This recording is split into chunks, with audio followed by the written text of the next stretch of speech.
स्नेहा के बेटे की शादी शिल्पी से होती है। शिल्पी दहेज में हर सामान लेकर आती है जो पहले से ही स्नेहा के घर होता है। ये सामान स्नेहा के पापा ने उसे दिया था। अरे शिल्पी, मेरा टीवी क्यों हटाया? क्यों हटाया मतलब? अरे बड़ा और अपडेटेड टीवी है ये। स्नेहा को गुस्सा आता है और वो शिल्पी के बड़े टीवी के बगल में अपने पुराने जमाने का टीवी भी रख देती है। बड़ी आई अपडेटेड वाला। अरे बहुत सारी तेरी जैसी बहुओं को जानती हूँ मैं, जो घर से लाए सामान का रौब दिखाती है। ये ना समझ के हम भिखारी हैं। देख ले, हमारे पास भी टीवी है। ओहो, जो करना है वो करो। कोई मेहमान आएगा तो हंसेगा कि एक ही जगह दो दो टीवी। हंसने दे, दुनिया भी तो देखे कि सिर्फ तू नहीं, मैं भी दहेज लेकर आई थी। अब यही हाल हर सामान का हो जाता है।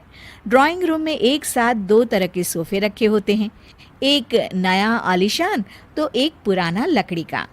शिल्पी स्नेहा की इस आदत से काफी दुखी हो जाती है। एक टीवी पर रामायण चलती है तो बगल की टीवी में फिल्मी गाने, किसी को किसी की आवाज भी सुनाई ना पड़े वैसे। घर के दूसरे सदस्य भी सास बहू की इस आदत से परेशान हो जाते हैं। एक दिन स्नेहा की बहन उसके घर आती है और घर का नजारा देखकर हैरान हो जाती है। कहीं पुरानी फ्रिज के बगल में, कहीं नई फ्रिज तो कूलर के ठीक ऊपर एसी। अरे स्नेहा, ये तूने घर की क्या हालत बना रखी है? बहू रानी, तू तो नए जमाने की लड़की है, फिर घर को कबाड़ी बाजार सा कैसे सजा रखा है? नया फैशन है क्या?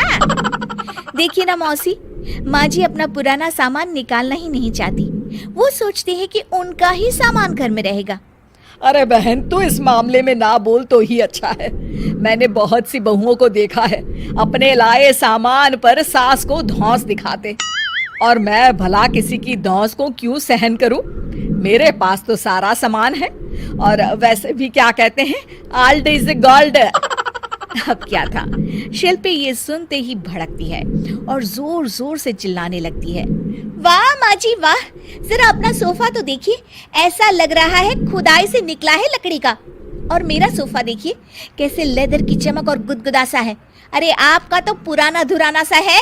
शिल्पी देख, मेरे पिताजी ने जो दिया है वो उनकी निशानी है, उसके बारे में मत बोल। तू तेरा सामान ले जाकर अपने कमरे में रख ले। क्यों? मैं अपना सामान क्यों कमरे में रखूं? और जो मेरे ससुराल आए वो यही कहे, ओ कितना ओल्ड फैशन घर है। दोनों की बहसा बहसी में मौसी सर पकड़ लेती है। तुम दोनों जब देखो तब लड़ती रहती हो। मैं तो चली किचन में बादाम का शरबत बनाने। सुन, बादाम का सिलबट्टा जो मेरी माँ ने दिया था उसमें पीस लेना। तो शिल्पी बोल पड़ती है, मौसी कसम है आपको, आप मेरे पापा की दी मिक्सी में ही बादाम पीसिएगा। खैर, मौसी तो जाती है किचन में, लेकिन ड्राइंग रूम में सास बहू की बहसा बहसी जारी रहती है। तभी शिल्पी को गुस्सा आ जाता है और वो अपने पापा के दिए सोफे पर जाकर जोर से बैठती है, लेकिन तभी सोफा जोर से आवाज कर टूट जाता है। हे भगवान, ये क्या हुआ? ये सोफा कैसे टूट गया? बेटा, अब समझ में आया ओल्ड इज गोल्ड क्यों कहा जाता है। टूट गया ना तेरा सोफा। तभी किचन से जोर से आवाज आती है और मौसी काली पीली होकर किचन से बाहर निकलती हैं। शिल्पी, तुम्हारी कसम के चक्कर में मैंने बादाम के लिए मिक्सी का उपयोग किया था, लेकिन जैसे ही प्लग ऑन किया, अरे मेरा ये हाल हो गया। और भरोसा करो आजकल की चीजों पर। मैंने तो कहा था तुझसे, माँ की सिलबट्टे पर बादाम को पीसती तो तेरा ये हाल ना होता और स्वाद का स्वाद बरकरार रहता। अरे जब सब चीजें घर में थी तो क्या जरूरत थी तेरे पापा को सामान देने की?